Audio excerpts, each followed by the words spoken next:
Govinda ki jai, Shri Prabhupada ki jai, Shishi Kodanatai Mai Krishna ki jai, Gaur Premanandi.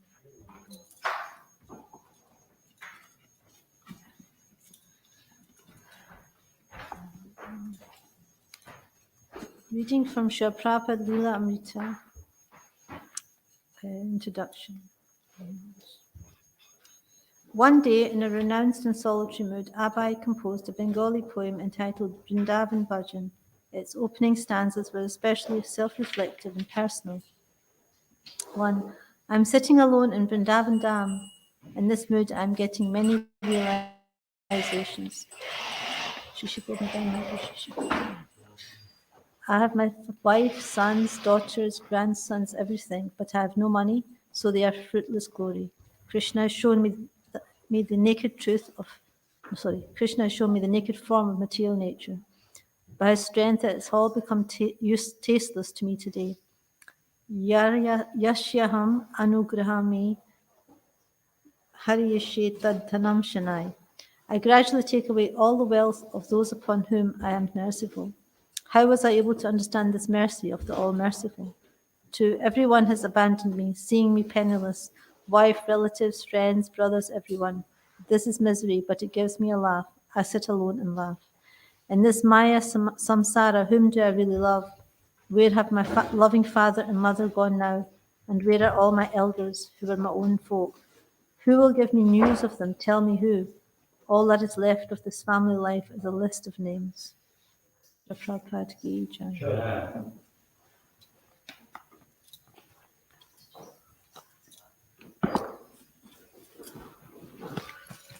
Om Namo Bhagavate Vasudevaya. Om Namo Bhagavate Vasudevaya. Om Namo Bhagavate Vasudevaya. Om Namo Bhagavate Vasudevaya. Om Namo Bhagavate Vasudevaya. Om Namo Bhagavate Vasudevaya. Reading from Srimad Bhagavatam, Canto 6, Chapter 1, Text 42. Surya Gni Kam Marut Devaha Somaha Sandhyahani Dishaha Kam Ku Swayam Dharma Iti Hi Ete Dehasya Sakshinaha Suryagni Kamarudeva Suryagni Kamarudeva Somaha Sandhyahani Dishaha Somaha Sandhyahani Dishaha Kamku Swayam Dharma Iti Kamku Swayam Dharma Iti Hite Dhyasya Sakshinaha Hite Dhyasya Sakshinaha Suryogni Kamarudeva Somaha Sandhyahani Dishaha Kamku Swayam Dharma Iti Hi Ete Dayasya Sakshinaha Suryogni Kamarudeva Suryogni Kamarudeva Somaha Sandhyahani Dishaha Kamku Swayam Dharma Iti Yete Dayasya Sakshinaha Suryogni Kamarudeva Suryogni Kamarudeva Soma Sandhyani Dishaha Kamku Swayam Dharmaiti Kamku Swayam Dharma Iti Niyete Deyasya Sakshina Iti Dashya Sakshina Suryomi Kamaruteva Suryomi Kamadeva Soma Sandhya Hanitishaha Kamku Swayam Dharma Iti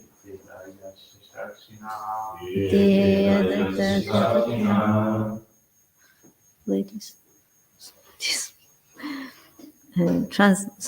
Suryaha, the sun god. Agni, the fire. Kam, the sky. Marut, the air. Devaha, the demigods. Somaha, the moon. Sandhya, evening. Ahani, the day and night. Dishaha, the directions. Kam, the water. Ku, the land. Swayam, personally. Dharma, Yamaraj or the supersoul. Iti, thus. He, indeed. Iti, all of these. Deyasya, of a living entity embodied in the material elements. Sakshinaha, witnesses. Translation. The sun, fire, sky, air, demigods, moon, evening, day, night, directions, water, land, and supersoul himself all witness the activities of the living entity. Please repeat. The sun, fire, sky, air, demigods, moon, evening, day, night, directions, water, land, and supersoul himself all witness the activities of a living entity. Purport by Srila Prabhupada Ki Jai. The members of some religious sects, especially Christians, do not believe in the reactions of karma. We once had a discussion with a learned Christian professor who argued that although people are generally punished after the witnesses of their misdeeds are examined, where are the witnesses responsible for one suffering the reactions of past karma? To such a person, the answer by the Yamadutas is given here. A conditioned soul thinks that he is working stealthily and that no one can see his sinful activities. But we can understand from the Shastras that there are many witnesses, including the sun, fire, sky, air, moon, demigods, evening, day, night, directions, water, land, and the Supersoul himself, who sits with the individual soul within his heart. Where is the dearth of witnesses? The witnesses and the Supreme Lord both exist, and therefore so many living entities are elevated to higher planetary systems or degraded to lower planetary systems, including the hellish planets. There are no discrepancies, for everything is arranged perfectly by the management of the Supreme God. Swabhaviki Jnana Bala Kriyacha.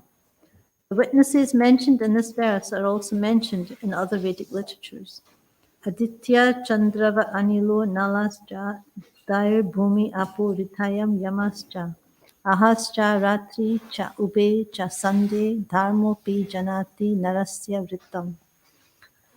Om Gyanatavarandasya Gyananjana Shalakaya Chakshurin Tanyana Tasmai Shri Gurve Namaha Shri Chaitanya Manogastam Stapitam Yena Bhutale Swayam Rupa Kadamayam Dadati Swapadantikam. Jai Shri Krishna Chaitanya Prabhu Nityananda Shri Advaita Gadadhar Shivasadi Gaura Bhaktivinoda Hare Krishna Krishna Krishna Hare Hare Hare Rama Rama Rama Hare. So read the verse again. Sun, fire, sky, air, demigods, moon, evening, day, night, directions, water, land, and Supersoul himself all witness the activities of the living entity. So this chapter is a story of Ajamil, and we've read how Ajamil, he's at the time of death, he called out for Narayan, and although the Yamadutas were coming for him, he was saved by the Vishnudutas, And so this is a conversation between the Vishnudutas and the Yamadutas. And so the Vishnudutas were asking the Yamadutas some questions. So they asked them 5 questions. The first one was, what is the meaning of Dharma? And the second one is, what are the symptoms of adharma? And the third one was, what is the process of punishment? And the fourth question was, who the actual candidates for punishment are. And the fifth one was whether all karmis are punishable or only some of them. So here, the Yamadutas are replying to these questions by the Vishnudutas. And so the first thing that they say is that the last verse is that the prescribed Vedas, they actually constitute what Dharma is. And whatever is opposite of what the Vedas say is adharma. So this is one meaning of Dharma, but the ultimate meaning is to develop pure love for God. So this is actually the real Dharma, to surrender to God. But Dharmic symptoms of Dharma is that we follow the Vedas, we follow the Vedic literature. And who are the candidates for punishment are those who are confirmed by all these witnesses. So we have all these witnesses that are witnessing the activities of the living entities, all the dharma and adharma that they're doing. So we've got the sun and the fire, we've got the sky, air, demigods, moon, evening, day, night, directions, water, land, and Supersoul himself within the heart. So we can't really get away from anything, really. We've got so many different witnesses, so we can't really hide from anybody. So all these witnesses, they're witnessing activities of the living entities. And everyone under the modes of material nature, they're either performing pious activities or sinful activities. So they're all, in one sense, they're going to be punished in some form or another for the activities that they're doing. So these are the witnesses, and the process of punishment is actually proportionate to what dharma and adharma that we do. So whatever sinful activities we do or pious activities to do, it's all recorded, and we either suffer or enjoy the corresponding reactions in our next life. So whatever is happening in this life is actually because what we've done in our past life, and also determines what our future life will be. So the present life is actually an indication of what our past life was and what our future life will be. And whatever happiness and distress we're experiencing in this life is also indicating what dharma and adharma we've done in our past life, and it also will determine what our future life will be. So just like right now it's springtime, so we can understand from the present, this is the kind of nature of springtime in the past, and this is what will happen in the future. This is the same symptoms of spring. The flowers start to bloom, everything starts to come back into action. So in the same way, this life is actually an indication of past and future lives. And we can see here that Yamaraj is actually so very powerful that he's actually, in the word for word, he's actually saying that the Yamaraj is, or the Supersoul. It's like quite interesting because, the Supersoul is the Supreme Lord, but Yamaraj is so powerful that he actually takes direction. He's actually mentally observing the activities of everyone, of all the jivas, all living entities, and he understands how they will act in the future from what their present activities are. So Yamaraj actually follows what the Supersoul wants. So like the Supersoul's in the heart, and the Supersoul is also the witness of everything that's happening. And so by the grace of the Supersoul, Yamaraj gets the power to see the past, present, and future of a living entity.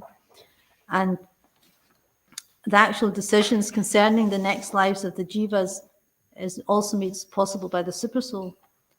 So Yamaraj is just like he's consulting with the Supersoul and cooperating with him to execute those decisions. So the Supersoul is actually deciding what's going to happen to the living entity, and Yamaraj accepts that and cooperates with the Supersoul and gives a particular punishment or particular reactions. And because the jivas are not aware of their past birth, we're not really aware of what's happened in our past life, then, and we identify with the present body. So, and at the point of death, at the point of birth, then we have a loss of memory. So even if we did remember in the womb our past lives, at the point of birth, then it's all forgotten because the severe situation that causes such a shock that the jiva loses memory of its past life. So that's why the living entity has a tendency to perform sinful activity, because it's not really aware of what's happened in the past. It's not really aware. So unless one gets regressed or something, then. So, but if one is pious or is a devotee, in his next birth will be good. Like Krishna says in the Bhagavad Gita, says, if a yogi is practicing but he's unsuccessful, then after he takes birth in a family of transcendentalists who are surely great in wisdom. And Krishna says, certainly such a birth is rare in this world. So it seems like it's natural that if we are performing devotional activities, then Krishna will help us in our next life to get another birth where we can perform devotional service. But if we're performing sinful activities, then we'll get a birth where we continue performing sinful activities, and until we by chance come in contact with a devotee who changes our course of karma, or changes our life. And Prabhupada says that in the purport of that verse, he says, fortunately, both our spiritual master and our humble self had the opportunity to take birth in such families by the grace of the Lord. So this is actually a proof that Srila Prabhupada and the spiritual master take birth in such wonderful families that they could actually, from birth, take up the process of devotional service. So, although many faiths have this concept of hell and heaven and different descriptions, it's generally the same kind of description. And even the Christians say, although here it says, this, they say, well, who's the witness who's responsible for one's suffering, the reactions of past karma? They don't have that knowledge that there are so many witnesses, and the supersoul is also the witness, and that's how we get the reactions. And there's a nice, interesting story that I heard that I heard from devotees. It's like a very recent kind of story that the Chaupati devotees were explaining this story that there was a Sikh lady, and they seen her that she was always going to the satsangas. They have like satsangas, like kirtans and bhajans and stuff, and she would never miss it, So somebody asked her, why are you always here? You never miss an opportunity to be part of this. So she said her story that she actually wasn't really interested in spiritual life at all. And but one day her friend invited her to a satsang. And so she sat there for 2 hours, but then she got a bit bored, so she went away. And after that, she didn't really take part in spiritual activities. But then she kind of had some sort of disease, and she actually died. And then she tells the story what happened. She said, although she doesn't know anything, because in the Sikh tradition they don't explain all these details from the Bhagavatam about hell or whatever, but she explained that she was taken by these beings, these horrible beings. She didn't know what they were, but they were Yamadutas. And she says she was taken across this river, it was horrible, blood and beings, things like this. And she was really horrified by it all. And then she started to cry. She didn't want to cross this river. And then this beautiful lady appeared, and she said, it's okay, I'll take you across. So she took her across the river, and then so the girl said, well, who are you? Why did you save me from this? She says, well, you remember that 2-hour satsanga that you did? I'm the personification of that satsang.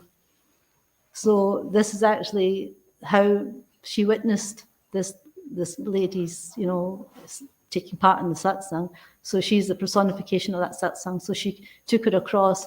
And then when they went to, she said that they took her to this person who was sitting on a bull, which means it's Yamaraj, because he sits on that's his carrier. And she said there was somebody else that was reading a book, and he was saying all the things that she'd done in her life, all her activities, her sinful activities. And then Yamaraj said, actually, you've got the wrong person. Her name was Buzz Kaur or something. I can't remember her name. And he started to study in the Yamadutas. He says, you've got the wrong husband, Kaur. Take her back. So she actually came back to life, and she told the story of what happened. So then, ever since then, she never missed a satsang, because that actually saved her. You see. So this is actually from a true story. So we can see that whatever faith it is, it doesn't really matter, because it's the same hell, it's the same Yamaraj, no matter whether you're a Christian or a Sikh or whoever it is. And so these are the witnesses that actually we are witnessed by so many different things to see what we're doing and what activities we're performing. And this will take us to whatever destination that's required. And Yamaraj is there. He's also in touch with the Super Soul. He's directly cooperating. So whatever the Super Soul is directing, the Yamaraj is going to execute that. So we can see that nothing is going amiss, whatever activities we're doing. So whatever devotional activities we're doing is actually saving us from all that, because Yamaraj, later on, Yamaraj says that he tells the Yamadutas, don't go near the devotees, always offer them respect. Don't approach them at all. So the devotees are not under the jurisdiction of Yamaraj. We're actually saved from that. And we're undoubtedly under the direction of Krishna, the Super Soul. And he's helping us go closer to him. And we never have to face these kind of challenges as devotees. But we can see that if we're not performing devotional service, then we're very it's a very precarious situation, because we can perform sinful activities, and we're accountable for everything that we're doing, whether we know it or not, because it's like a child puts its hand in the fire, it's still going to get burnt. The fire's not going to say, oh, you're a child, you didn't know, you're in ignorance. So ignorance is not an excuse. People are still going to suffer, whether they have knowledge or no knowledge of what's going to happen to them. And that's a sad part, because most people are ignorant. They don't actually know what is good or what's bad. And even if they do know, they're too misguided and too unfortunate to actually take up the process of devotional service, and they continue on suffering lifetime after lifetime. And here we can see that it's going on from we get degraded down to the lower planets, and then we come back to Earth again. We perform activities. We may get elevated to the higher planets, but then we have to come back down to Earth again. It's considered like a Ferris wheel. We're going up and down through the whole planetary systems and suffering and enjoying, but it's never actually satisfying the soul, because if we're performing any selfish activities, then it's not going to be satisfying to the soul. The only thing that's going to satisfy the soul is actually pleasing Krishna. So all the different personalities, there's 3 different types of personalities who want to enjoy the material world in some form or another. There's the fruitive worker, the karmi, wants to enjoy sense gratification. And there's the jnani, who wants to merge into the Brahman to enjoy bliss, freedom from suffering. And then there's the yogi, who wants to enjoy mystic powers. So it's all based on some selfish desires to enjoy separately. But none of these are actually peaceful and happy and satisfied, because their aim is to satisfy themselves without satisfying the Supreme Lord. So, but only the devotee is actually shant or peaceful, because he actually wants to please Krishna. And in that way, he's automatically satisfied by that. And his future is bright. There's no... Krishna will help his devotees reach the ultimate goal. come back to Godhead. So we're in safe hands. The devotee is fearless because he knows that Krishna is in complete control of everything. And because he has that knowledge, he's not fearful. This is actually the fortune of the devotee, that he can become fearless because he has complete faith that Krishna is looking after him. And so this is actually the best, or the most peaceful way of life, is actually knowing that Krishna is actually in control and he's helping us reach him in some form or another. He's directing through the scriptures, through the sadhus, through the spiritual masters to help us on our journey back home. So this is actually what is keeping the devotees afloat in the material world. You know, everyone else is drowning, really. It's a very precarious, it's like material world is like an ocean. It's very precarious and dangerous, but the scriptures and the spiritual master and the sadhus, they're like keeping us afloat in a boat. It's like and the spiritual master is like the captain of the boat, takes us across the ocean of material existence to the other side safely. So we have to take advantage of this and see how fortunate we actually are that we're being saved from such a hellish situation. I mean, people are suffering. It's a hellish situation on the planet as it is, but they're bound to suffer more in the future for all the sinful activities that they're doing. So the only relief actually is to perform devotional service. Any small amount of devotional service is going to be counted and witnessed by so many living entities, so many like the sun, the fire, demigods. They're witnessing all our activities, and that's helping us to progress. Is there any questions or comments?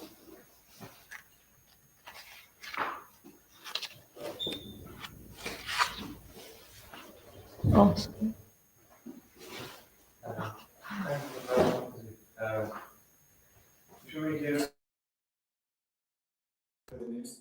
Like the story you shared about the satsang, how do we not still maintain material attachments? Because if it's make that open, and we still avoid material attachments, so then so we need to say. So the question is that the holy name is supporting, but we still have so many material attachments. So will the holy name start? Will a material attachment become filled if you're not careful? As of the distracted from the open service.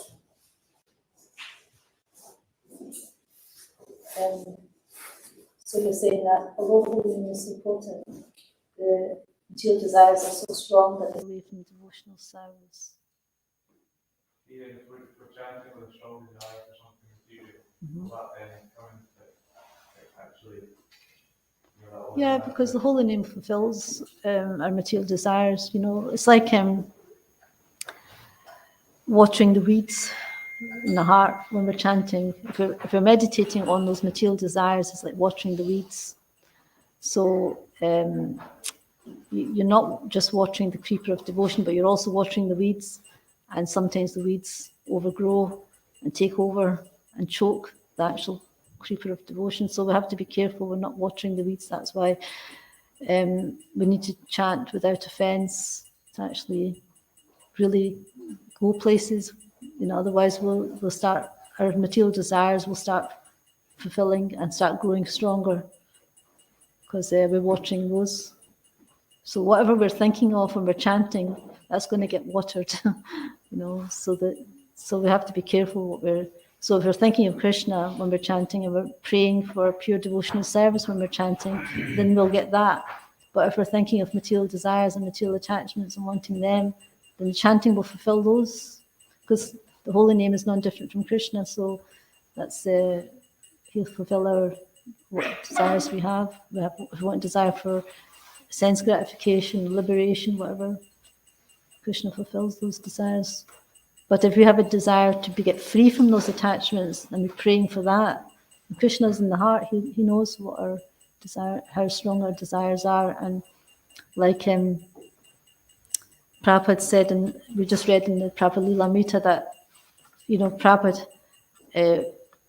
Krishna took away all his wealth, everything, and then all his family members were, kind of ignored him or neglected him. So he was laughing. He says that this is actually Krishna's favor, that if somebody is really wanting to pure devotional service, but there's something that's just getting in the way, then Krishna takes that away from the devotee so that they can focus on him. So Krishna depends on our sincerity. What do we really want? We can still be devotees and fulfill our material desires in this world, just like we may have certain needs that need to be fulfilled, whatever. And if you're sincere, Krishna will help us fulfill those desires. That will not take us away from devotional service. Like the demigods, they're Sakama Bhaktas, they know that Krishna is God, but they also have material desires to enjoy.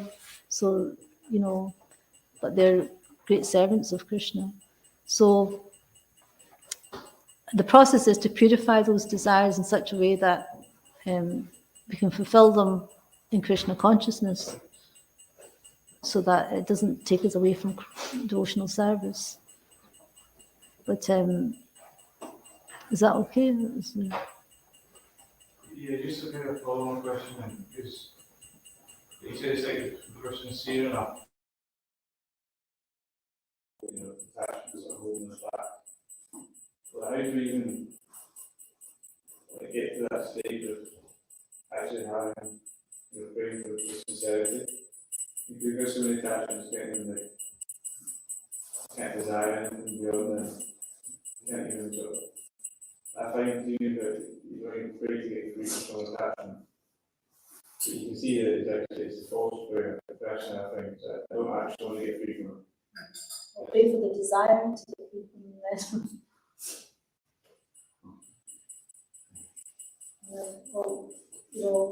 everyone material desires and material attachments, and we have to pray for the desire to get free from them. We may not want to get free from them. We may be attached to these unwanted things.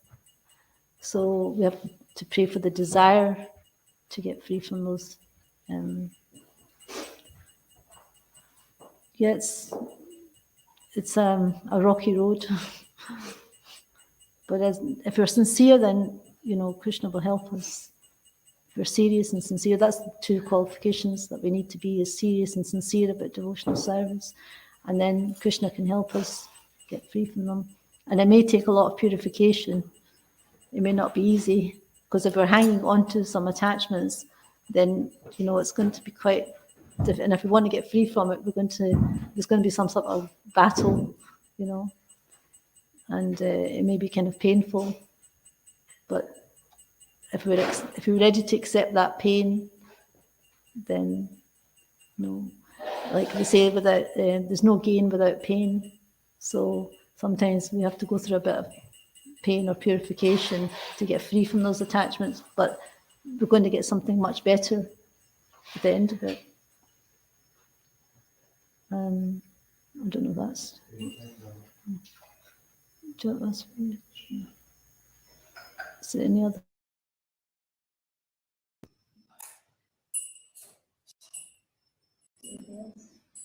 Did you have something? Thank you for the class. Not sure if this is a question, but Super Soul himself all witnessed the activities of the living entity. Then why is the need for sun, moon, sky, and demigods, evening, day, night directions? The servant God. It's like, just like, there's so many different demigods. Krishna can do it himself. Why are there so many different demigods managing the universe? Service. They're doing some service. But it's also to show, like, some people may not be aware that the super souls in the heart witnessing everything, so they can understand that everything, this witnesses, all around, that can Just like Yamaraj, the super soul he can punish the living entity, but he asks Yamaraj is doing it as a service, because it's actually a super soul that's making the what do you call it, the decision what happens to the living entity, but Yamaraj executes it.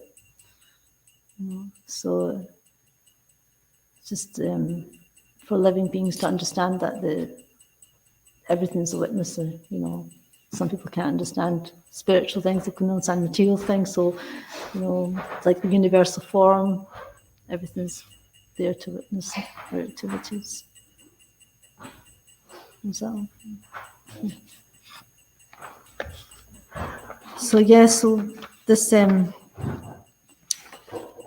this chapter is very interesting because you can see how the Yamadutas and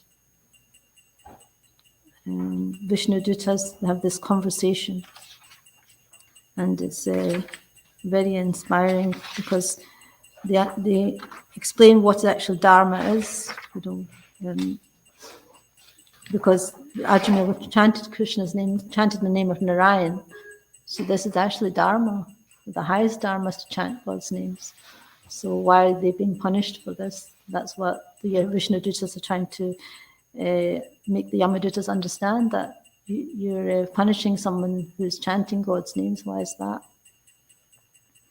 So that's actually saving. The holy name is really the real Dharma chanting.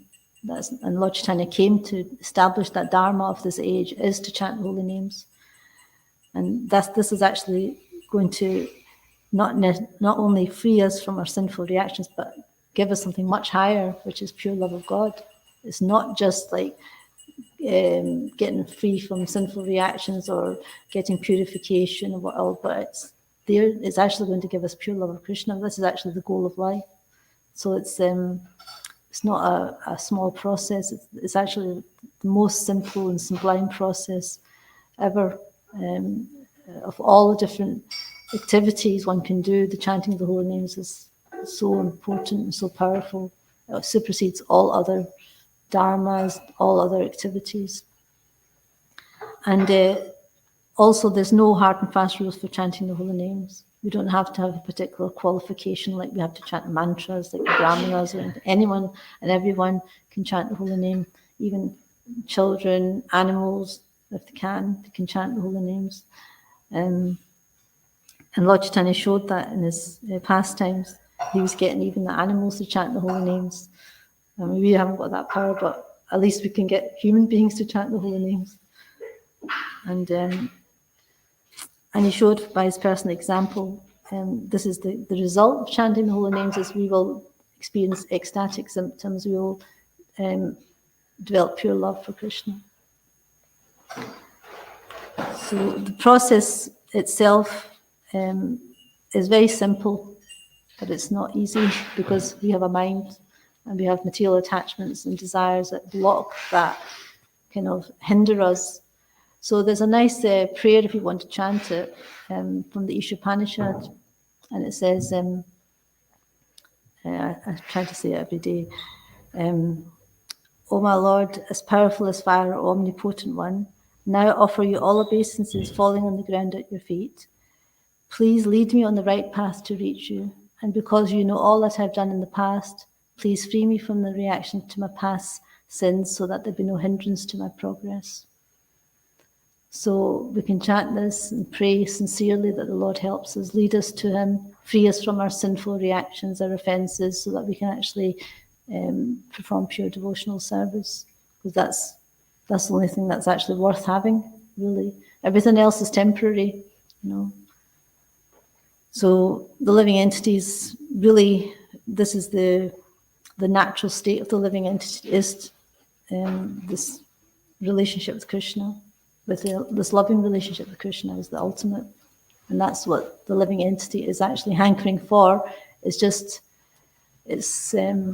never going to be satisfied until it gets that, and it can go through so many different lifetimes trying to enjoy different things, but ultimately that's actually the real thing that he's looking for is that loving relationship with Krishna.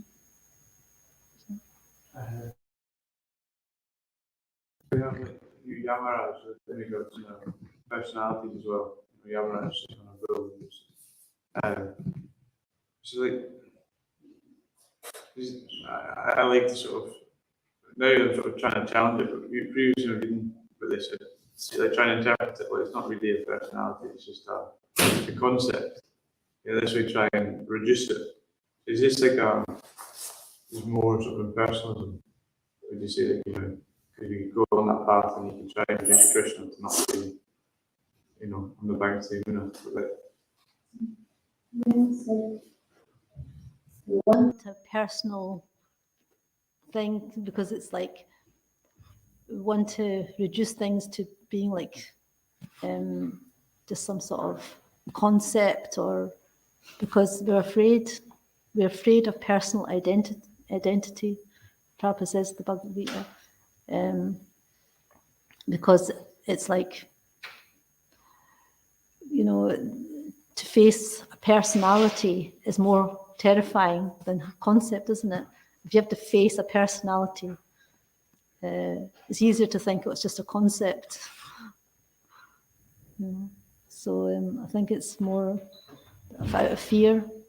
We fear. That's why we prefer to be in person. Like fear of relationships in this world because like suffering. So then the ultimate is not to have any relationship with anybody and merge into the Brahman, where there's just freedom from suffering, no interaction with anybody, because they're afraid of being let down or frustrated. So the living entities, like, it's because it's not having a nice relationships in this material world, then it thinks the best thing is to have no relationship with anything, not with even with God, you see, because this concept of suffering is there. And so that is ultimate, is to become impersonal, so there's no need to have a relationship with God, because there's no relationship in the Brahman. There's no compassion from the Brahman either, and there's no relationship with the Brahman. It's just freedom from suffering, really. It's not even really happiness. It's more like just it's very insignificant compared to the happiness one feels when one performs devotional service to Krishna. Is that answering your question? Yes, Pip. I'm wondering with this, externally doing some things, not really trying to help us all, but how we like Bhagavatam and the end talking about it. Okay, so I guess my question is, why roll the other parts of the devotional services and follow the regulated principles? Why are they unnecessary if they're following so ultimate? Because if we're performing sinful activities, it's an offense against the holy name, you see. So we're not just trying to chant, we're trying to chant purely. So Ajamil's story is to show the potency of the holy name, but it's an exception, it's not the rule that we can perform sinful activities and at the end, some by chance will chant the holy name and we'll get free from all this, you see. So it's to show how the potency of the holy name, how powerful it is, but that's also the exception that, we're not supposed to follow that kind of idea. We're supposed to live a pure way of life so that we can actually please Krishna. If we're performing sinful activities on the strength of the holy name, it's the seventh offense against the holy name. So we're not going to be able to chant purely if we perform sinful activities. So it'll be offensive. So. Just a comment on your question. Oh, is that okay? So, everyone, especially we see, we'll take the back on what I straight away. Actually, getting some path of rectification to purify himself. So, his chanting was accidentally on the bus, which saved him, and as you see, it shows the power of the holy name. He still hadn't purified himself enough.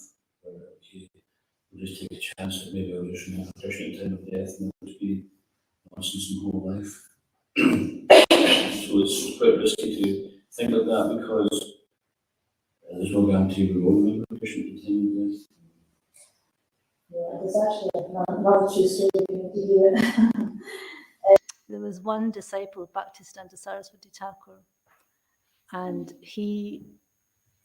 what happened was he actually died, and well, I'll tell you the beginning of the story was he got initiated with Bhaktisiddhanta Saraswati Thakur, and then so he performed devotional service for a little time, but then later on he fell away, and he became like quite degraded, gave up his devotional practices, started performing sinful activities and everything.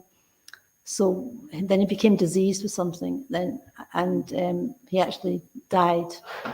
But what happened was he came back to life again on a funeral pyre, and just before he was going to get burnt. So he started shouting Prabhupada, Prabhupada, because Bhaktisiddhanta Saraswati Thakur was called Prabhupada, you know. So he told the story that what happened was he got taken by the Yamadutas, and he's seen so many beings being sent to hell and everything, you know, before him. And when it was his turn, Yamaraj, Chitragupta was sitting with all the book and volumes of sinful activities that he performed. He was telling him what he'd done in his life. And Yamaraj said, well, have you done anything good in your life?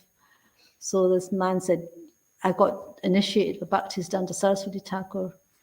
So Yamaraj, in his meditation, brought Bhaktisiddhanta Saraswati Thakur to this place, hell, and told him about his disciple. And so Bhaktisiddhanta Saraswati Thakur started chastising his disciple and said, get back to devotional service and stop your sinful activities.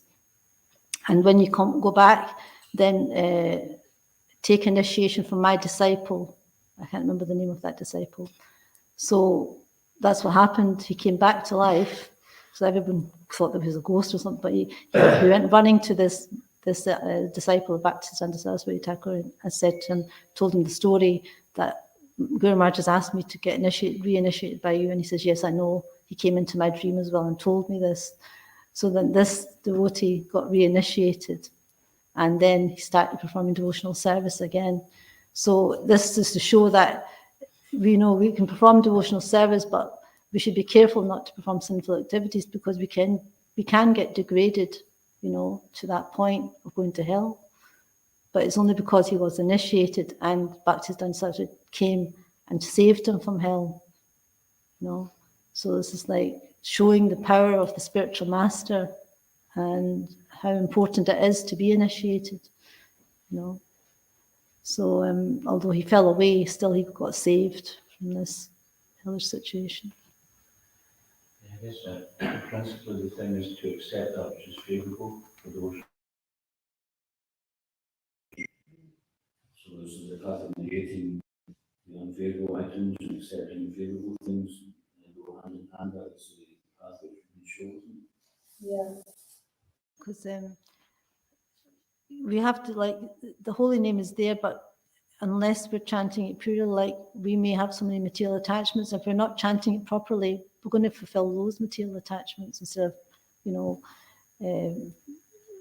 becoming strong in our devotional service. So we have to be careful by being attentive to our chanting and chanting in the proper mood, because we may get the wrong result if we're not chanting properly. So we have to accept what's favourable and reject what's unfavourable. And that's what the books are for, to help us to chant purely, you know, to help us get free from these material attachments. All these different stories are there to show us that the importance of performing devotional service, accepting the spiritual master, and chanting the holy names. The whole Bhagavatam's about that. And to avoid offences, because that's one thing that will definitely block our progress in devotional service. And even the Bhagavatam shows so many different places where devotees commit offences, but then they get rectified, and how to get rectified, you know. So all these, the Bhagavatam is there so that we can chant purely, Otherwise, Prabhupada could just come to the West and given us the holy name. He didn't have to write all these books. You know, he didn't have to go through all this discomfort and inconvenience and trouble to write all these books. If all he had to do was give us the holy name and leave us to it, you know, but he didn't, because we need to have proper understanding of how to chant purely and avoid offenses. And the Bhagavatam shows us this is what happens if you commit an offense. This is what happens when you get rectified, you know. So we need this knowledge, otherwise we're not going to be able to chant purely. We need to come to the platform of chanting without offense, Namabhas, then Shuddhanam. And it's so important. Otherwise we'll kind of stay on a kind of a mediocre platform where we're like, you know, we're not really, it's like stagnant, we're not getting anywhere, you know, we're struggling. Because Anartha Nivritti is like the most difficult part, really, because we're trying to get free from all these attachments. And it's a kind of stage where we commit offenses and we keep going up and down, because we're trying to get free from material attachments, but things keep coming up and offenses, we commit offenses and we go down again. So it's like up and down. So until we get to the stage of Nishta, it's kind of difficult. But we have to be patient and have confidence and enthusiasm to continue on. You know, we can't give up. We're on the process, you know, of getting purified. So we shouldn't think, oh, it's too hard, it's too difficult. We should have faith that, you know, we will get there. Krishna will help. If we have sincerity and we pray to Krishna for help, we will get there. You know? And finally, when we come to Nishta, that's actually the Majjhima platform. That's actually when we're fixed and steady in devotional service. And then things get a bit easier, you know. So